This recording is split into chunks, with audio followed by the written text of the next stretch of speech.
Hey, it's Drew Page. Welcome to the Drew Page channel. In this video, I want to try to talk Stephan off of the ledge and convince him that he should not sell his real estate. Lately, all the videos have been about the stock market because the market just keeps dropping and dropping and dropping. So it was really cool to see that Jeremy from Financial Education, as well as Stephan, Kevin put out some videos relating to property, but the one video that really caught my attention was the one that Graham put out that said, don't buy a house. And he mentions in the video right at the beginning that he is going to sell one of his rental properties. And I just could not believe that he had done that. Graham was a real estate agent. He's been a real estate investor. That's where he made most of his money investing in real estate. And from that, he's been able to put money back into the market. So I kind of want to take the clip relating to his sale of the rental property in California and kind of go piece by piece and talk about it. So let's begin. Before we jump in though, please subscribe to my channel, like this video, hit the notification bell, and please put in the comments whether you agree or disagree with my analysis. Let's begin. Although finally, the words I never thought I would say, I'm going to be listing one of my rental properties on the market for sale, which would be the first time that I've ever listed anything that I have personally bought. So Graham hasn't even listed one of his properties before, let alone sold one of his rental properties. So since he is so close to his real estate, I'm hoping maybe he won't actually take the plunge and list it for sale, and that he'll reconsider, because I really think that he will miss it when it's gone.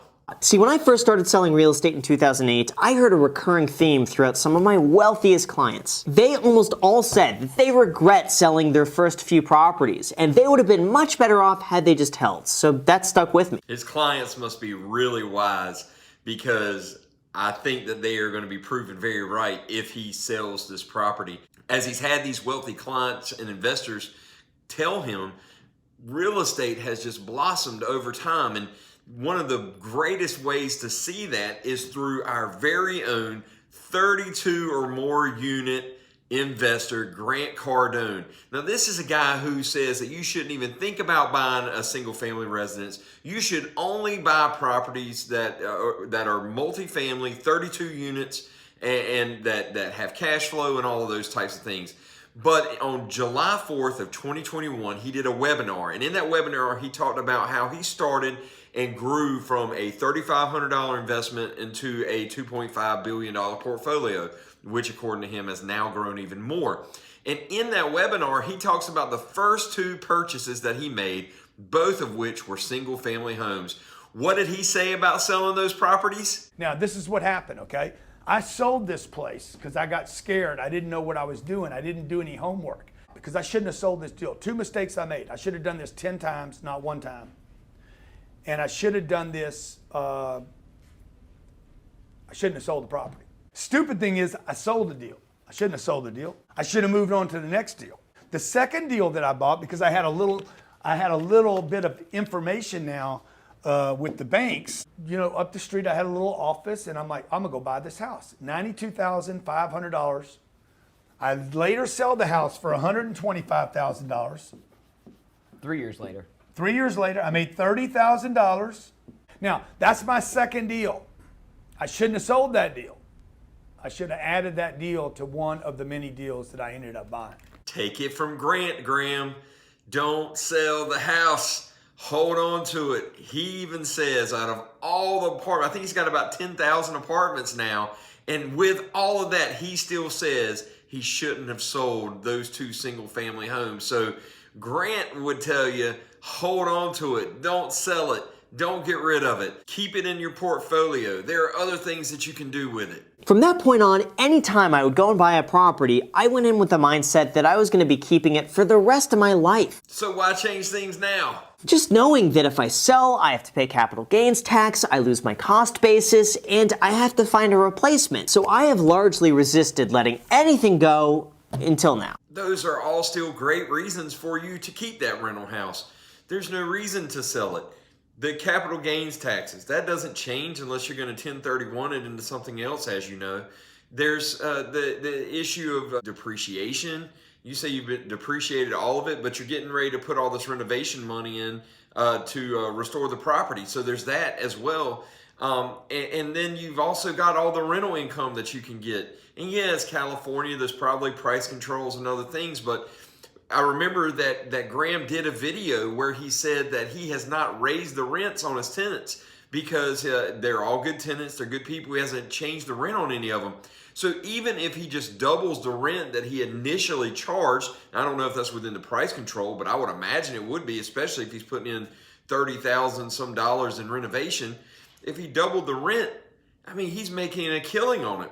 Not to mention that there are other benefits that come along with owning a rental property, like cash out refinance, especially in a market like this where the stocks are way down. He could cash out, get some money, get a new loan on the property, rent it out so tenants are paying his mortgage, and then he can buy this massive dip in the S&P indexes that he buys with the SPY, as well as the cryptocurrencies and other things that he's doing.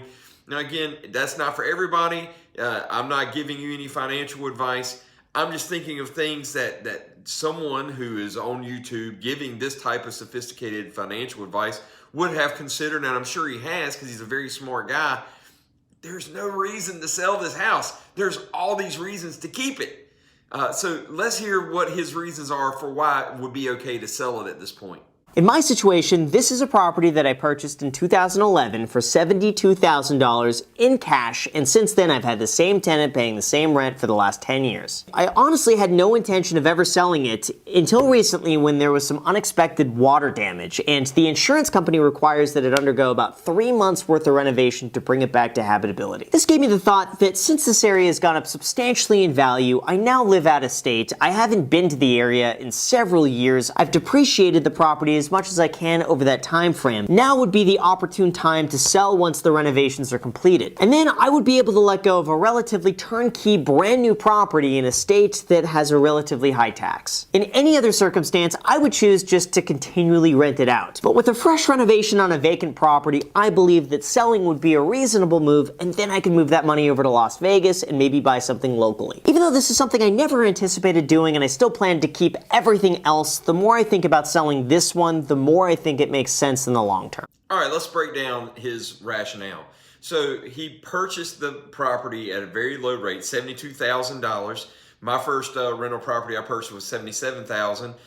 The one that we showed you from Grant, his first property he purchased was $78,000. So we're all kind of in the same ballpark of how we started with our first rental property. Although his is in California, I'm sure his is worth a heck of a lot more than the one is that I have in Franklin, Virginia. But that's cool. It's one of hopefully many, many more to come. And I've got 8 doors now, so I'm getting there. But still got a long ways to go before I catch up with these millennial YouTubers guys who were way smarter than I was when I was their age. I had no idea about most of this information. A lot of what I've learned, I've just kind of started to learn about since 2016, 2017. But at any rate, he's got a low cost basis. He's got a cost basis of $72,000, I believe he said. And so it's obviously appreciated quite a bit. So he would make a tremendous profit, especially in this market, if he were to sell it. The strongest argument that he has, in my opinion, is that, you know, it is difficult to manage a property so many miles away from where you live. So the argument of him selling and then moving the money into a real estate property in Las Vegas does make sense, except he already still has properties in California. So he's just kicking one property off and justifying it, saying that, well, I can move it over here to Las Vegas. Well, that would make sense if he was selling all of his California properties and was moving all of it to Las Vegas. But if he's still going to be having properties in California, he has to manage, keep up with tenants, and keep all those things going. There's no reason to sell this property just to move another one to Las Vegas, especially with the money he's making from income from YouTube and other sources. He could just simply purchase another property in Las Vegas and continue to manage the property in California. The second thing is, look at the numbers that Grant had in that first property he purchased for $78,000. He sold it at a pretty substantial profit during his time, but now it's worth even more, like exponentially more. And that even considers that he purchased that property in 2001, and it went all the way through even the global financial crisis of 2008. And look at where the property is now. So even in the largest market drop of our time, And I'm sure that the property value of that property dropped substantially down in 2008. Look at where it is now as of that listing in July of 2021. So it's not going to go down in value over time. It's much like the indexes in the stock market. Over time, it is going to continue to go up. Will there be bumps in the road? Probably. Will there be another housing market crash? At some point, probably. But in the long run, real estate holds its value, and there's no reason to sell this because of the issue of moving one property over from California to Las Vegas, and when you're still already managing other properties.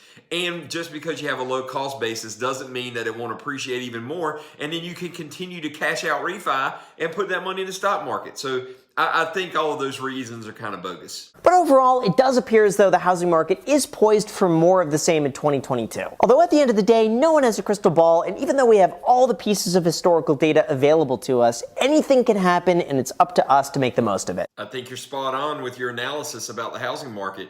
I actually just put in an offer on a resort property, and it was $80,000 over list price, and I still didn't get it. I mean, this housing market is just crazy. And you know, people are like, well, housing prices may go down when rates go up, and that could happen. But there's another issue that people aren't really thinking about, and that's the issue of supply and demand. And when companies like Blackstone, investment firms, and Grant Cardone's buying everything up, and you've got all of these international investors just buying up homes, and it's creating this shortage of people being able to afford a home. All that's doing is driving up the demand and lowering the supply, as well as the supply issues that are causing new construction to be slowed down. There was a story on CNBC about how what has been taking about 6 months to build a house is now taking 10 to 12 months to get things done. So that's putting some strain on the supply side. And while the demand is high, the supply is low, it's driving the prices up. And there doesn't appear to be any end in sight. And that's something that Bigger Pockets caught up on one of their videos as well. So with all of that information, I mean, it just seems like a bad idea, really, to sell this house, Graham. So I would implore you to reconsider that.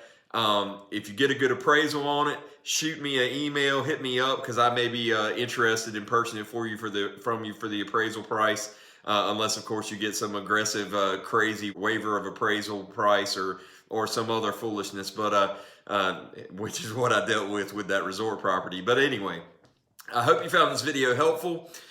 Please subscribe to my channel, like this video, don't forget to hit the notification bell. And until next time, stay tuned.